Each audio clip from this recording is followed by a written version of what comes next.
Hi, this is James from Tabletop Gaming Guild, and today we're going to take a look at Star Wars Rivals. Star Wars Rivals is published by Funko Games, and this is a two-headed combative game where you're going to play either the light side or the dark side and try to triumph over the other.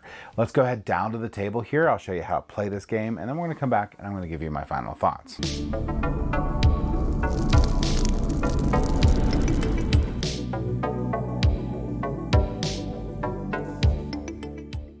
So this is Star Wars Rivals. Now in Star Wars Rivals, this is a collectible game. You can get the starter set, which is what's being shown off today here. And the starter set here, let's get this in focus, comes with Cody, Clone Trooper Commander Cody. It comes with Luke Skywalker. It comes with Darth Vader. It comes with Ventress here. It comes with their little character cards here, which is really just to show their power. It comes with cards here that you get to use throughout the game for each of the characters. And a generic troop. So you're going to have an Imperial Trooper and a Rebel Trooper, both worth 2. You also get some negative counters here, and location deck, and this really neat looking die here you get to roll, and 3 of these number tokens. Well, how do you play this game? To set up, someone's going to pick the light side, the other player's going to pick the dark side. This is a 2-player duel. You're going to decide whoever gets first, and whoever gets first gets the high ground card token, and they will each draw up to 3 cards.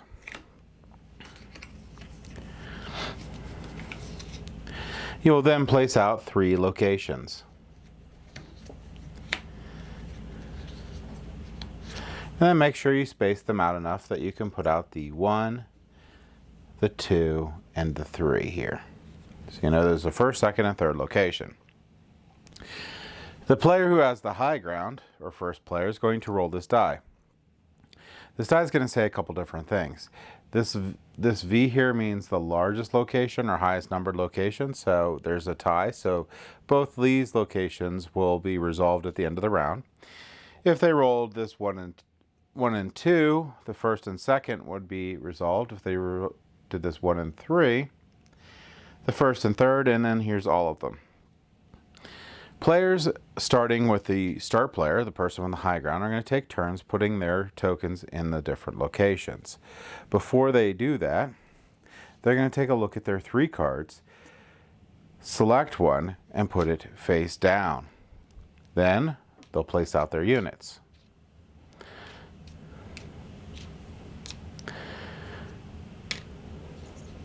There's nothing stopping anyone from placing all their units in one location if they want. But what's going to end up happening is simultaneously each player is going to flip their card. And each of these cards are going to deal with a specific character. In this case, this is the generic trooper. And he has open fire. You're going to place one -1 counter on an enemy at each rebel trooper's location. So this is 1 rebel trooper, so Darth Vader is going to get a 1. And they played there they are, blast them. Same idea as this card. It's going to place a -1 on no one in this location. So there's no rebels there. Then we're going to resolve this. The light side wins this one, and this is going to be points at the end of the game. The person with the most points is going to win. So you're trying to get these high point locations. Now that those 2 resolved, because we rolled the highest, we'll return our people to their locations. Off the locations, I mean, just off the side here. And I'm going to put out new locations to refill this. Now, when we run out, what will happen is we won't roll this die for the last round, because the game will end once all the locations have been claimed. So once the last couple have been put out, we're just going to fight for all of them. But since that's not the case, the rivals high ground marker will go to the next player. They roll this die, and they still got that V. So the highest one now is going to be this 4. This is the location we're going to fight over. Now we have some wounded people. There's another option. So we're going to, before we did that, we were to draw it up to our 3 cards. So now we have 3 cards. We're going to pick one and place it face down. And we're going to do the same thing, starting with the dark side because they went first. They're going to put theirs here. We could put ours here. Maybe we'll put one here and one here. This unit here, which is injured, could go off to the side. If that happens, then that character is resting in the back to tank. And at the beginning of the next round, you're going to remove all these -1 counters from that player. Then we're going to simply resolve these areas. Each player will flip over their card and resolve that. And the person with the highest value at the locations being resolved will win that location. So that's it. You're going to keep playing cards, which there's lots of asymmetric powers here that you could have for each of the units until this location deck runs out. Once all the locations have been claimed, you're going to score up your points, and the person with the most points wins. Let's go ahead back up the table here, and I'll give you my final thoughts on Star Wars Rivals.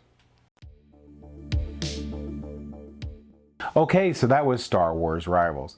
Like a lot of the Funko games, the component quality in this is great. So you got those really cool miniatures that are painted and painted very well. So I do appreciate that a lot. And this is something that is big for me because a lot of times you see these like Kickstarters or you see that other thing, and to get painted miniatures or anything that looks decent is incredibly expensive. And these are very reasonably priced. So for the little Star Wars miniatures on the bottom of them, they're awesome. In fact, some people might even just get this game to collect those, or these little booster packs to collect those because of how awesome they look. I'm not a big fan of the holographic ones, but I know a lot of people will be. I really like the regular, like, little miniatures that are painted. Those are my favorite. So really great quality of that. Card quality is good. Now gameplay for this game. Now the gameplay for this game, as you saw, was very, very simple. This game goes for 7 and up, and I think that is going to be the audience that you're looking for this game. I think this game is more geared to the younger audience. It just has a good bit about mechanics and strategy for someone that young to learn and have a lot of fun with. Plus, if they love the Star Wars theme, this would be a great game for them. So I really think that this game fits more in a kid's game. It has enough gamerization in it that you can enjoy it playing with your kids. But I don't think that if you, like with your game group, this is going to be the game to play. I think this is going to be a game to play with your kids. And that's where it's going to sit, or your kids to play against each other with. So if you have kids between, let's say, 7 and 10 area, and they love Star Wars, this is definitely something you want to pick up. Be aware also that this is a collectible game. So these little booster packs here for the dark or light set are random.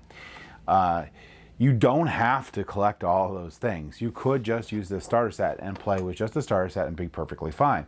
If you didn't want to use the Rebel or the Imperial Trooper tokens, you could get one dark side booster pack and one light side booster pack. I really like the fact that they have dark side booster packs and light side booster packs, because if you did that, you would have 3 players on each side, and you wouldn't use any tokens. Not 3 players, 3 characters on each side, and you wouldn't use any tokens.